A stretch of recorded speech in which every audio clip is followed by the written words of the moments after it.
All right, welcome everyone to our webinar for the month of August 2023. So Jeff and Doug here with you.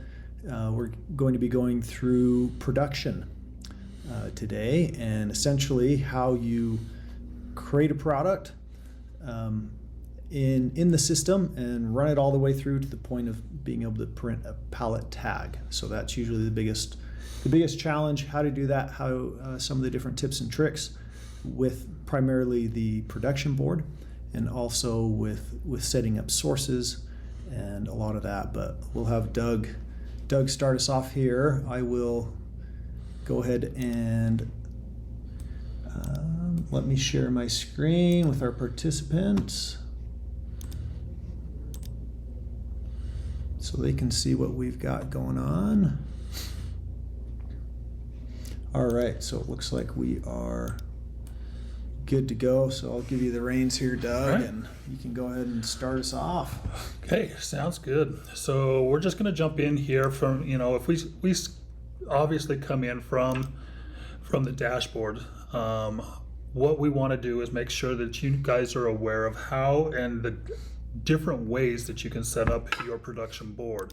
So if we jumped over here to our production board, you can see that I have on my test environment several different production lines here, and so you can actually go through and you can have different commodities per line, which I would definitely recommend if you have different commodities to make sure that you have different lines for each of those commodities. You can have a carton line and a bale line if you're doing potatoes, or if you're doing bins and totes, or a repack line. So these are some of the different lines that you have so that you can actually group your product together. As you're going through and setting these up, we went through setting up a run profile and tying it to the production line a couple of months ago. What I did want to go through here is some of the little things that you can look at here on how you try to set up your run profiles and stuff like that. I like to try and use either one of our subcategories of products. So here you can see I set up a run profile based on the label, but on these other three here, I based it on the size that was set up on each of these products. And so this 40 count Walmart here is actually the same, or the 50 count Walmart is actually the same as the 50 count Walmart here.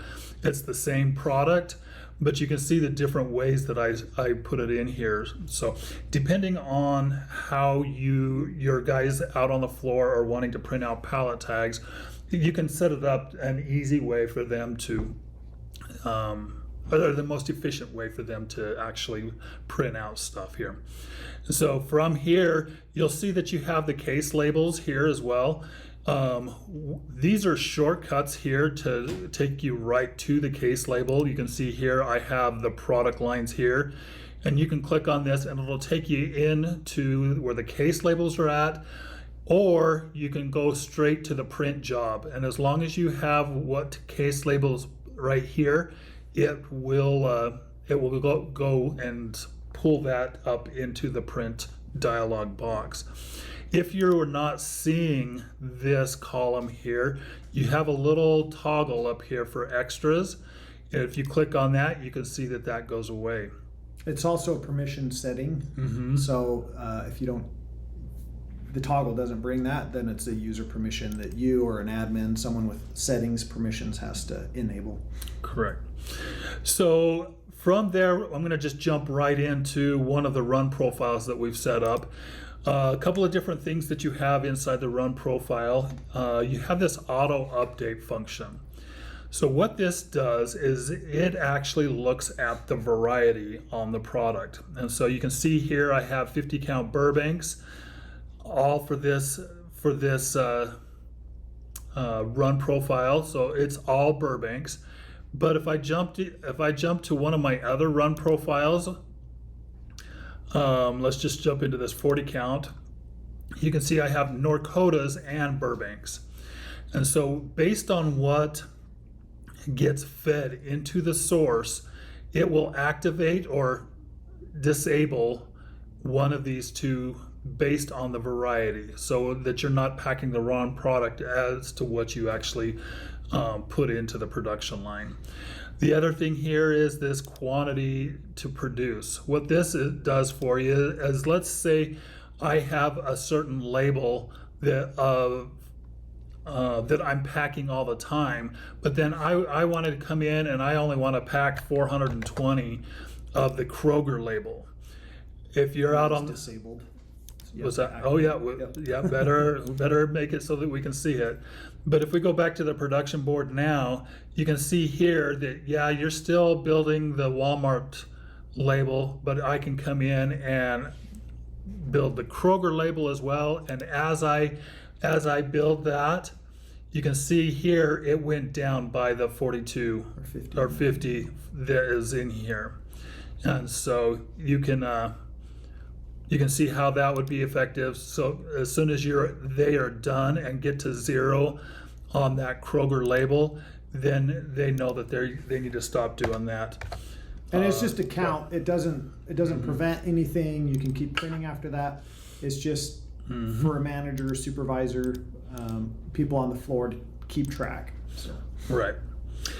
So a couple of other things. Sometimes people have a hard time following all the way across the line here. And one of the things that we have put in place is in our settings of that, we can come to the production line here and we can actually make it so that it alters the color of the line. So if I clicked on that, you can see it's gonna put an alternate color here so that you can kind of follow that all the way across. Might be helpful. You can color code different run profiles or different lines, different sections. So if you have people that maybe don't speak English very well or read English very well, the colors at least is a visual cue that they're in the right section. So we're kind of working a little bit backwards here. So this is where we're producing the end product to put into inventory. We have several different ways that you can feed this production line. Up here you can see this is the source that I have tied to this, and so here is my block and ID that is feeding this line from my bulk source. There are several different ways that we can bring stuff in to be able to pack. So our bulk sources, this is if you're creating a receiving, coming in on a bulk truck, and you're just going to assign it to one of these source locations, and that will update the lot of what is feeding the production lines there. The second way is the inventory dump source. This is where you would actually have a 2,000-pound bin that you bought or that you're bringing in, and they're sitting in storage, and now I need to run that. So I'm going to click this, and I'm going to scan a bin tag or something to that effect to put that weight into the source.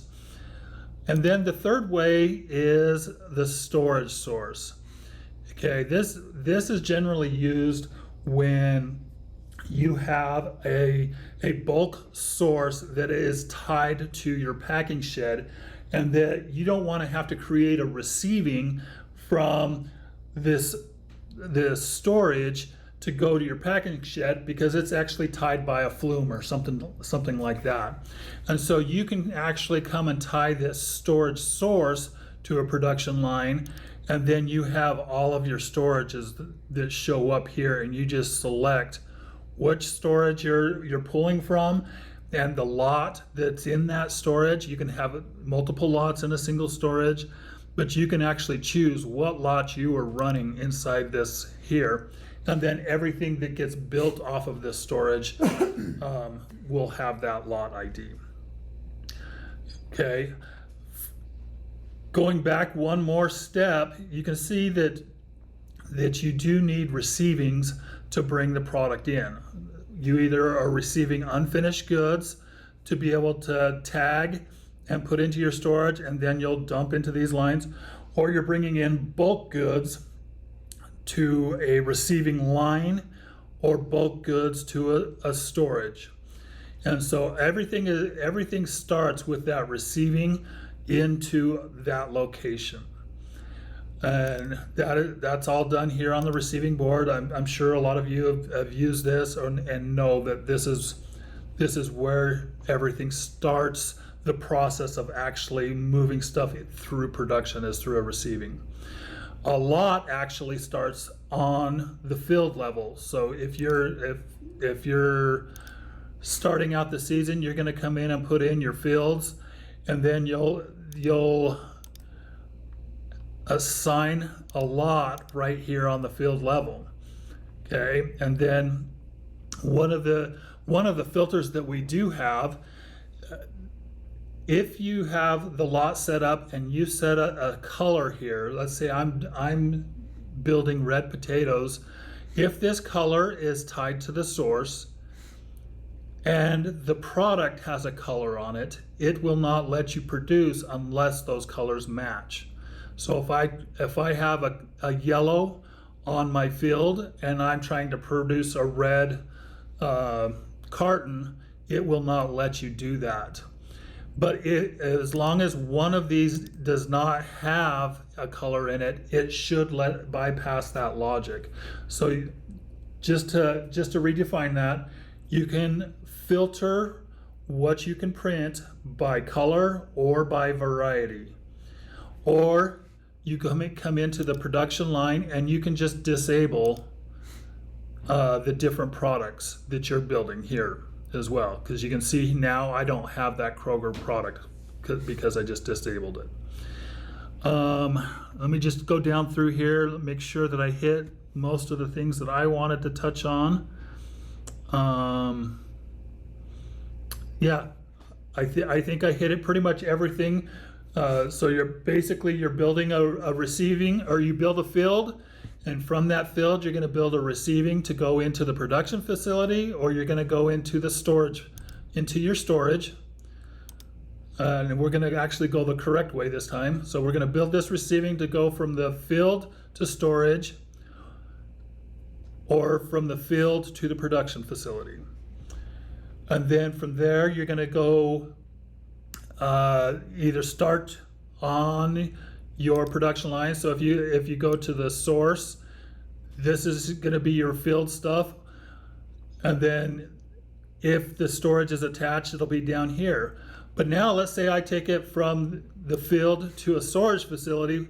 If it's not attached, I do need to build another receiving from the storage facility to my shipping, or to the packing shed. So I'll come in here, do raw goods from the storage, and now I can actually take my storage facility, and you can see all of the different lots that I have in here. So I can choose any one of those, and it'll pull that weight from the storage and bring it into the packing shed.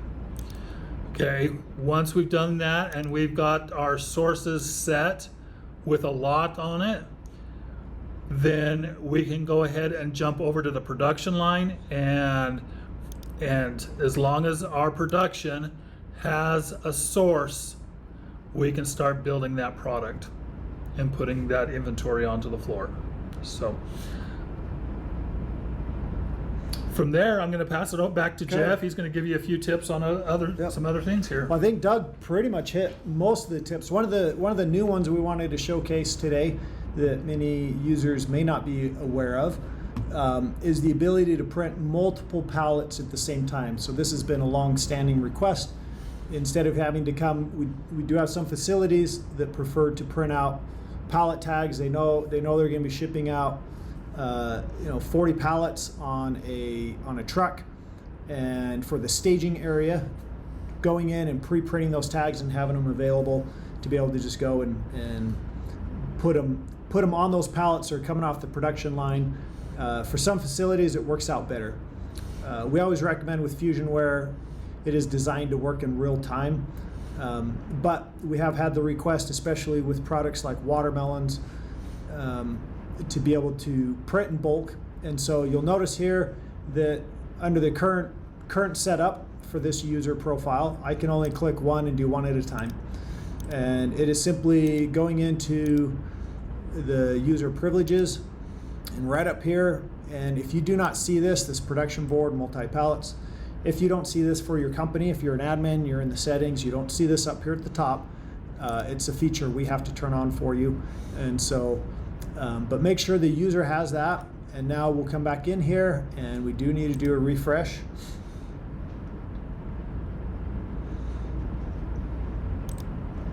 So now we have the option. You'll see a new column has shown up that says number of pallets.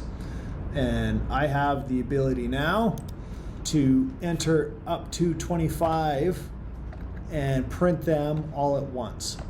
And so if I do more than that, so it automatically corrects it and says, nope, you can only do 25. And so I'm going to produce 25 of these 50 count. And that one actually went pretty quick. So you're going to see the confirmation here, and then the print dialog is going to pull up, and you'll see I've got 25 pages now, and I can select my printer and print out all 25 of these tags and have those ready to throw on the pallets. And so that's one of our newest features, but it is used with caution, because if you have extra tags, got to make sure to get those deleted out. So, anything else, Doug? Storage. Nope, I think we hit everything that we were planning on hitting today. Okay. And so, yeah, if there's different things here, if you feel like you need to do an audit on how your production board is set up, feel free to reach out to us. We're happy to go through that. There may be a more efficient way to do it, but the biggest thing is the people on the floor, the people that are actually having to click this, if they can find stuff easily, see stuff easily, and one of those being here in these run profiles. If you don't have it on the auto update, you can go ahead and disable different lines. If you're done running stuff for the year, or you're not going to be running it for a while, no sense having it clogging up everything else. So, but okay, that's it. that's it. Thank you for joining us today on Production Lines. And if you missed out on this webinar, stay tuned for email updates on the upcoming webinars, and hope you can join with us soon.